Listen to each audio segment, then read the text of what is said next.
This is a podcast about the power of lived experiences, about how stories can shape more human-centered systems, spaces, and services. Each episode, we sit down with people who are challenging the status quo, leading with empathy, and helping others through their work and their stories. We're Farah and Megan, and this is Collected by Unum Co. Welcome back to Collected by Unum Co. Today, we're chatting with Melissa Sheldrick, a patient safety advocate whose personal story has inspired national and global change. And with that, we are so excited to have you today, Melissa. We know that your story is very public-facing and that you have used something that's been very emotional and traumatic and have turned it into inspiration and change for people. And advocacy, and we thought we would just hand it over to you to share your story before we dive into everything.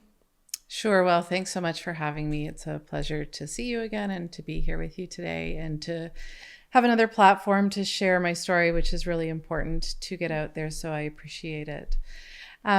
I was a teacher in Toronto for a long time and then moved into the safety world after the loss of my little boy, Andrew, to a preventable medication error. Andrew was 8 and he was on a medication for a sleep disorder. And so he was to take it daily.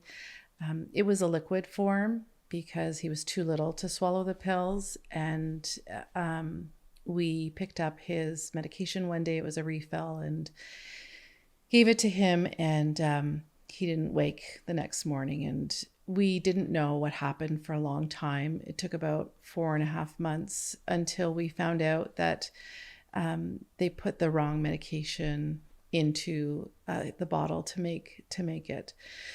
So that, trauma and grief just made me ask more questions to wonder, how does this even happen? I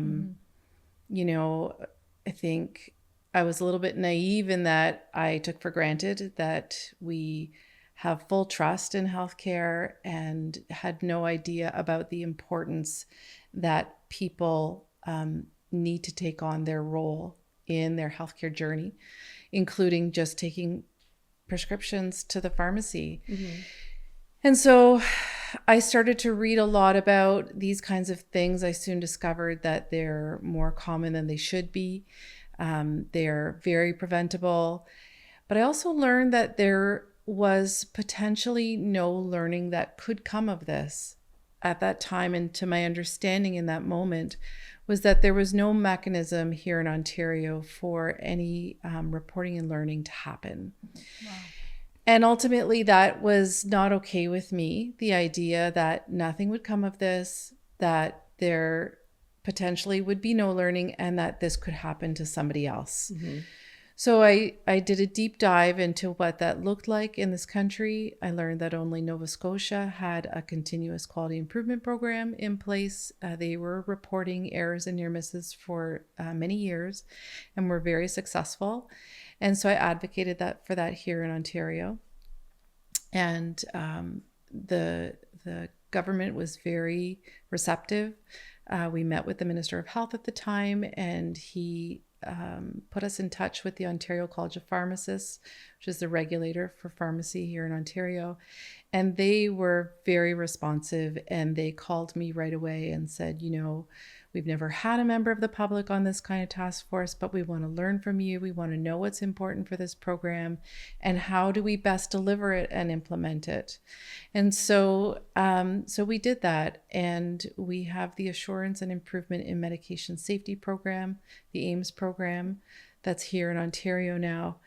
And I learned that, with all of the different provincial healthcare jurisdictions, everybody does things a little bit differently. So I began to advocate across the country for these programs, and we are now in 2025 almost completely across the country. So regulators were very receptive. They were very open. I traveled virtually and in person to speak with them and share my story and the importance of engaging with my lived experience to make these programs meaningful and authentic for patients, but also for the providers who are operating within them. Mm-hmm. And in that process, I do a lot of public speaking. I speak to pharmacy students and pharmacy technician students across the country. I was hired by the Institute for Safe Medication Practices Canada, so that's ISMP Canada, as the patient and family advisor. And so my role there is to bring my lived experience perspective to the work that we do, whether it's public facing work or whether it's work that needs the patient perspective on it.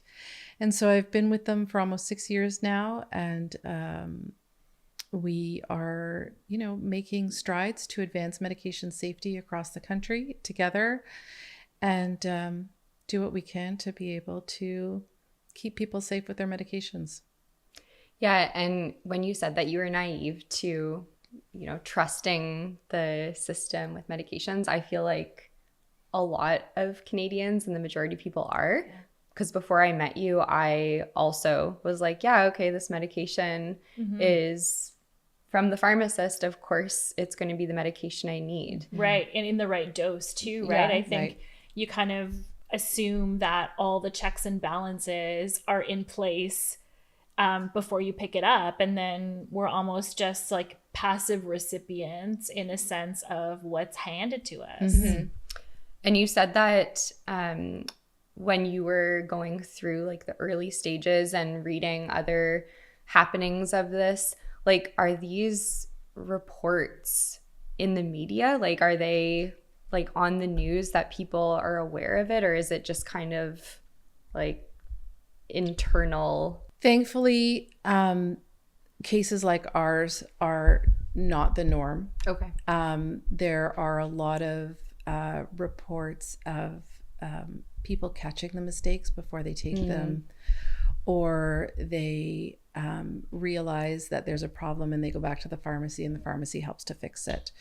So that's more of the norm, thankfully. Mm-hmm. But, low risk is not no risk. Yeah. And so it's important that we do what we can to prevent these things from happening. Mm-hmm. And what could we do, as a patient going into the pharmacy and making sure that the medication is correct? Like, what are some things that a patient could do? It's really important because it's not the only place to get medication. There's a lot of mail order medications that are available now. Yeah. And there's central pharmacies that mail you your medications. So it's really important to know what to expect. So once you visited with your doctor or nurse practitioner, know what you're getting, know the name of it, why you're taking it, how much, for how long, all of those details. And then if you do go to a traditional pharmacy, is checking that what you are expecting is what you're getting, even before you leave the pharmacy counter. Yeah. Shortly after Andrew died, I had to go and pick up a medication for my daughter. And I got into the habit of, checking the pill if it was new and Googling the image. Oh, wow. That's a good idea. Yeah. Yeah. And so there was this one day where I couldn't find the image of the pill, and I started to get visibly shaken. Yeah. And the pharmacist came over and he said, "Is everything okay?" And I said, "Yes." I said, "But do you mind just taking the container off the shelf, showing me that what's in there is what's in here. This is what I'm expecting." And he was wonderful. He did it right. He showed me, he gave me, the expiration date and other information, and wanted to know if I had any more questions. And just that short 3 to 5 minute engagement made a massive difference in trust, in relationship, engagement. And I said to him, "Thank you. This is what's happened to me and my family." And he looked at me and he said, "No," he said, "Thank you for double checking." That's Right. They're humans. They make absolutely mistakes. Yeah. Absolutely. And that spoke volumes to me. Right. Yeah.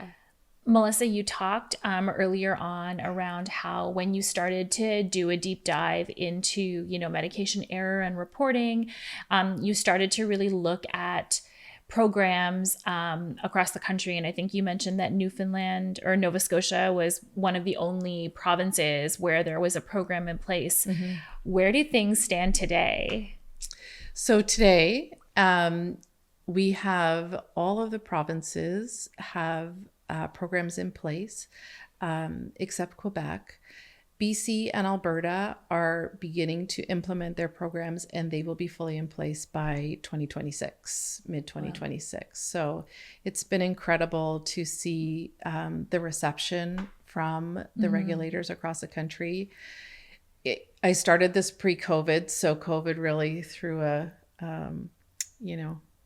kink into the into the plan, but they've been amazing and really promoting it as a quality improvement program. And so it's not about pointing fingers, and it's not about applying shame when mistakes are made. It's not about who made mistakes. It's about what happened and what can we do to prevent it from happening again. And that's the key.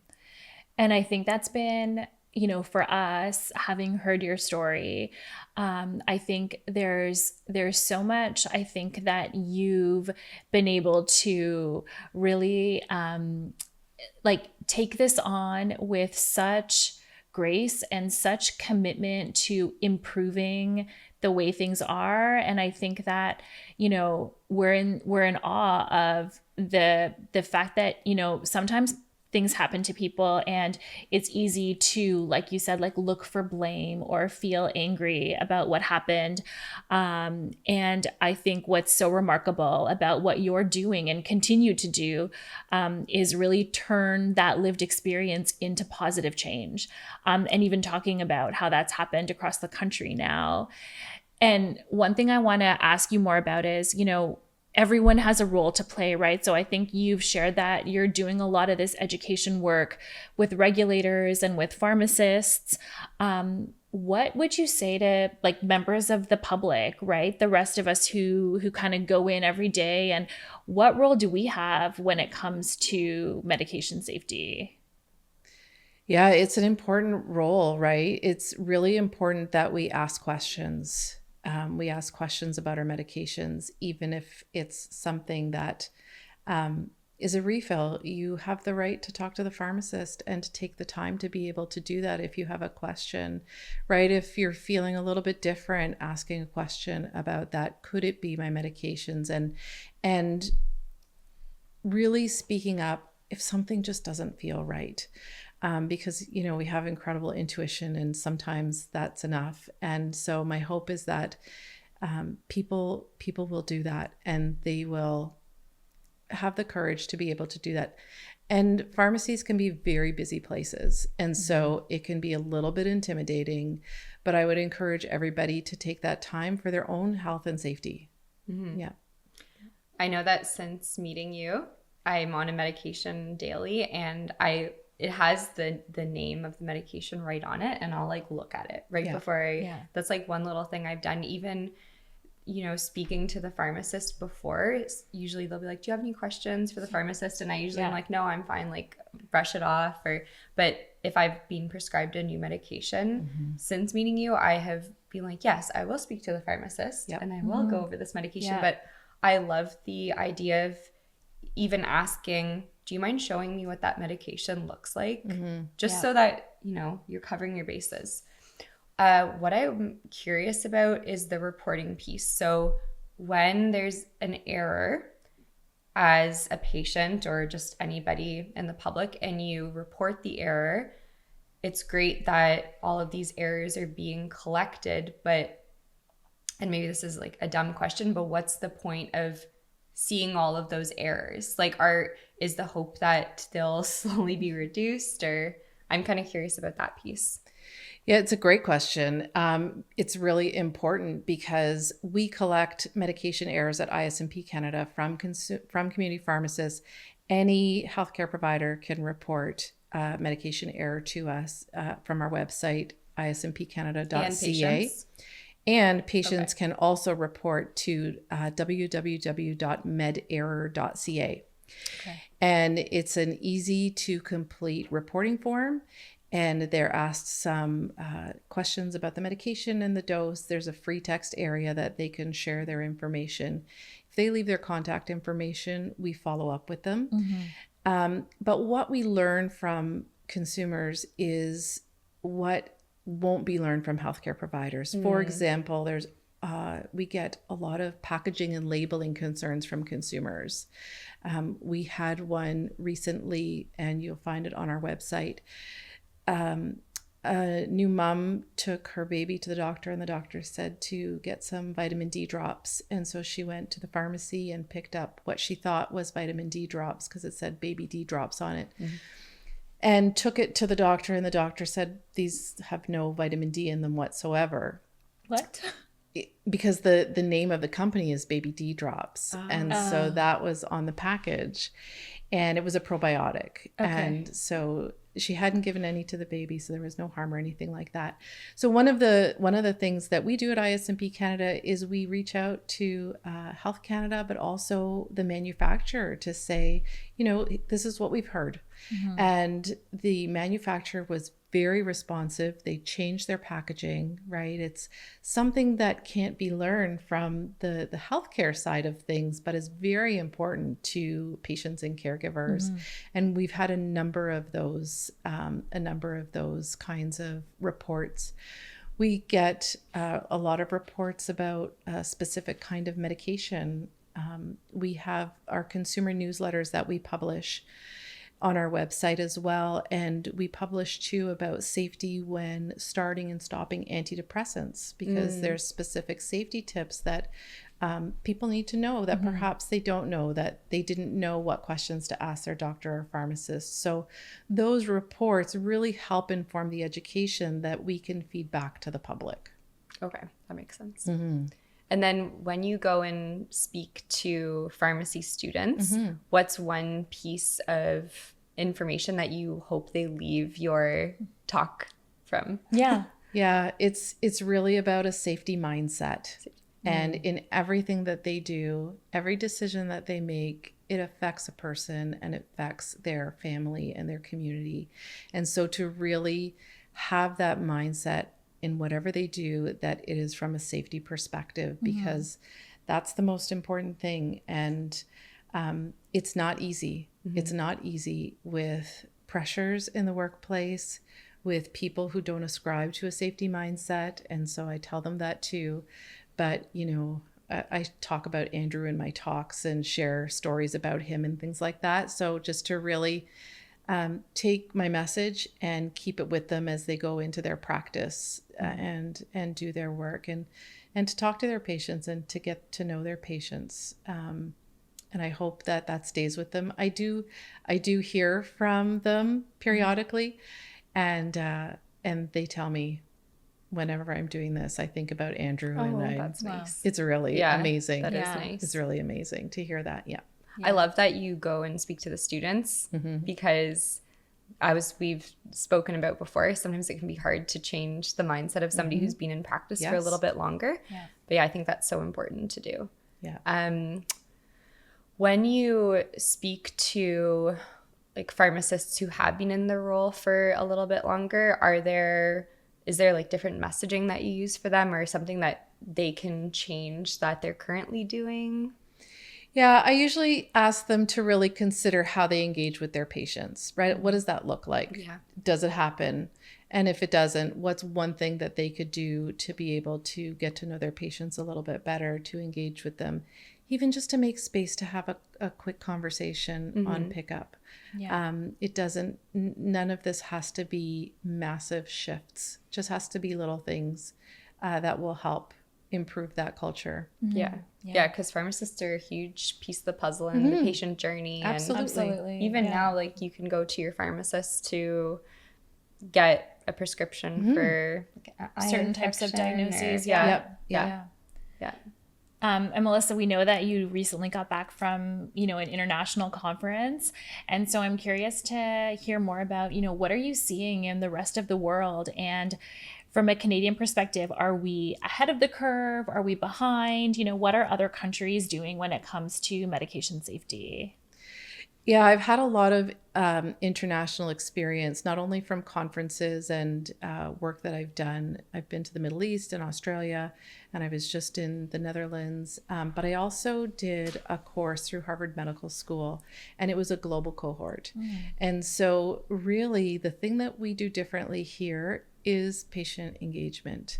It is often not a thing in many cultures. Oh, wow. And, people will come up to me and say, but I don't know how to get it started. How do I do this? This sounds amazing. And we want to learn from our patients. And so it's really cool to be able to connect with them. And I share about the volunteer work that I do with Patients for Patient Safety Canada, about how that's what we do. We engage with healthcare organizations to improve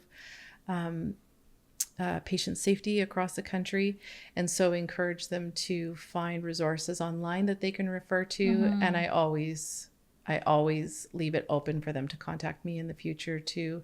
At this last conference, I had a gentleman from South Africa ask me, how do I encourage my patients to actually come to their visits? About 50% of my patients don't come for their checkups. And so we had this great conversation just about little strategies that they can do. And that was fantastic to be able to share that knowledge. Yeah. And likewise, there are things that are being done in other places where patient safety and patient engagement are at an incredible level. And so for me to go and learn and to bring that back is really valuable too. Are there other people within Canada, but also abroad, that are doing similar advocacy work that you're doing? And is it like a tight-knit community? Yeah, so the World Health Organization started the Global Patient Safety Network years ago. And so Patients for Patient Safety is in different parts of the world. So we have it here in Canada, there's one in the US and in Mexico, and there are a few others around the world as well. And so that is, although we're not the same, and although we're not truly connected, there's a commonality that's there, that people are doing the same kind of work across the globe. And so it's neat to reach out to them sometimes. Yeah, that's nice to have that camaraderie. And because I'm sure that it can feel isolating sometimes doing this as yourself, and having to always share a story that's really traumatic for you. Personal, and personal. Yeah. But it's a true testament of how powerful storytelling is. And I'm sure that when you first shared your story, you didn't expect to be where you are now. Like, it was probably just this is what happened. And This is what happened, and it can happen again. And I found Patients for Patient Safety Canada. And so our members have all experienced preventable harm in healthcare. And so we all had that same, perspective, even though our stories are different. Right. There's a common thread. Right. And so to be able to band together is really important. And Melissa, you've shared so much about what you're imparting on pharmacy students, on other organizations, on regulators. What are some of the things you've learned on your journey since you started doing this work? Oh my gosh, everything. I had no idea about patient safety or medication safety or what that was or looked like. And that drives me too, because I think I'm not alone. Yeah. And so I have learned from incredible mentors and people that I work with, and things that I've read, and, people I've met here across the country, across the globe. So yeah, I've learned everything. It's been a massive learning curve, and yet there's still so much more to learn. Absolutely. Yeah. And, Megan talked earlier about what she's doing differently with her medication. And I think I also had a mindset around, I know this information already, do I have any questions? No, I don't. I can just take, my medication and go home. But I think even your experience has changed how we, the two of us, interact with our pharmacists, with the medication that we receive when we need it, especially on behalf of others in our family, right? And I think that when you talked about the safety mindset, I think I'm also looking at this from the perspective of the I don't know everything mindset, right? Yeah. Or I don't have time for this. I think it's that's helped me really think differently about those experiences. Yeah, there has to be an openness to learn on all our parts. Yeah, Absolutely. On all our parts. Yeah. I think that's a big takeaway from this conversation is that there's an openness to learn and that you shouldn't, I mean, trust is really important, but like have your guard up and Yeah. And recognizing that, you know, within the system that everybody is doing their best, right? You talked about the pressures that exist at the pharmacy level, you know, at the clinic level, at the patient, at the individual level. But, you know, everyone is doing their best and everyone makes mistakes. Yeah, that's right. So it's, I think, not just about trust, also about recognizing that, you know, mistakes can happen. Yeah. But that we all have a role to play. I think that's really stood out for me. Actually, on that piece about how mistakes can happen, you had mentioned to us before how there's like so many check boxes that a pharmacist has to go through before you get the medication. And, you know, I always thought it was like you give your prescription and you get your bottle. Like I honestly did not realize how much work goes into it. And if you can, could you just talk about the process that a pharmacist has to go through in order to get the medication to the person? And I guess, is there something that a patient or like a client, or what is the term, consumer? Is it just patient? Yeah. Patient. Can they check to make sure that the pharmacist has done that, or is that kind of just?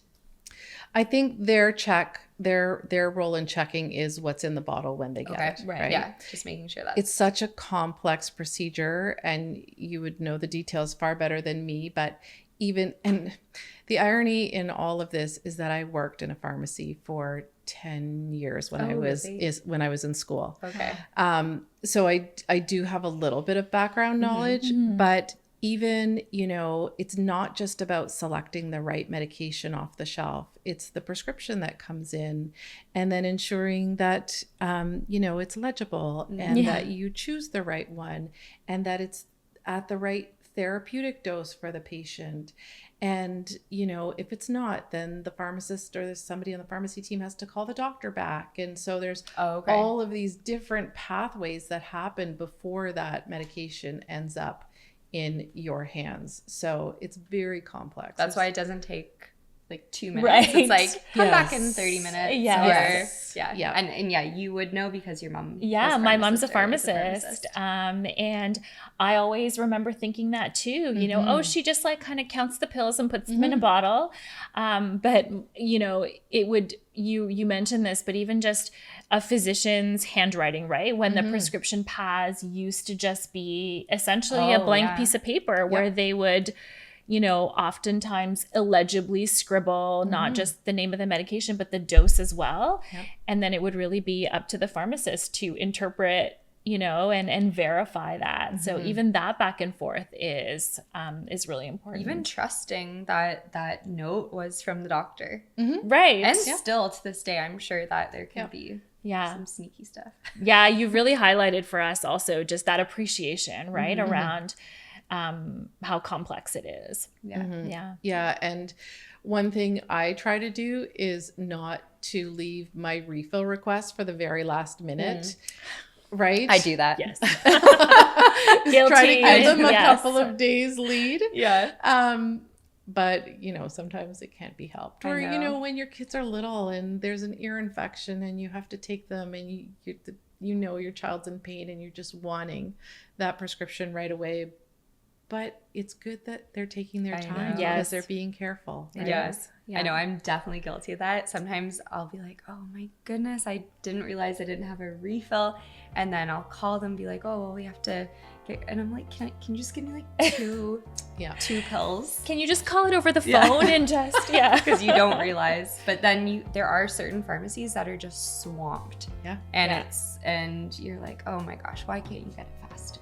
But you've really opened our eyes up, and I mean, to the whole topic and conversation, and we feel like we just want to shout it out to the world of how important it is, because you're doing such incredible work in this space, and as much work as you're doing, like, it's still not fully out there. That's like right. It's not like on banners at the pharmacy to check your medication. That's right. And that's what we want to be able to really help you with, as well, is to just like get this message out to as many people as we can.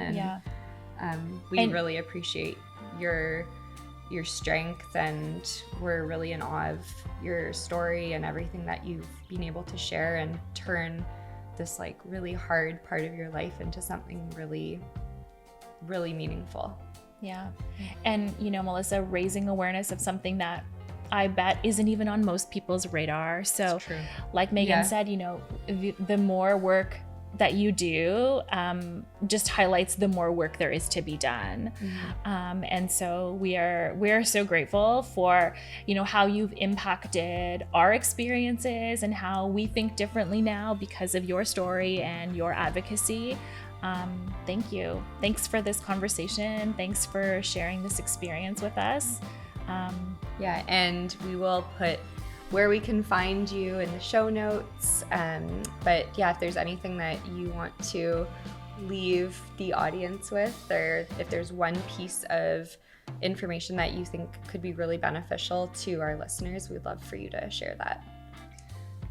Thank you. Thank you for having me, and for giving me this platform and helping get this message out, because it is so important. I think the main message for people is that you have the right to be safe with your medication and your healthcare. And so whether that means speaking up, asking your questions, expecting accountability for things that happen, it's all okay. And you know, we could talk more about how to do that and how to have those conversations. And maybe that's another day's conversation. Yeah, absolutely. But it is really important that people stand up for what they believe is to be true, because you know yourself best. The patient is the constant through their healthcare journey, and so they are the ones with the lived experience. And so it's a really important part of staying safe. Well, thank you, Melissa. Thank you.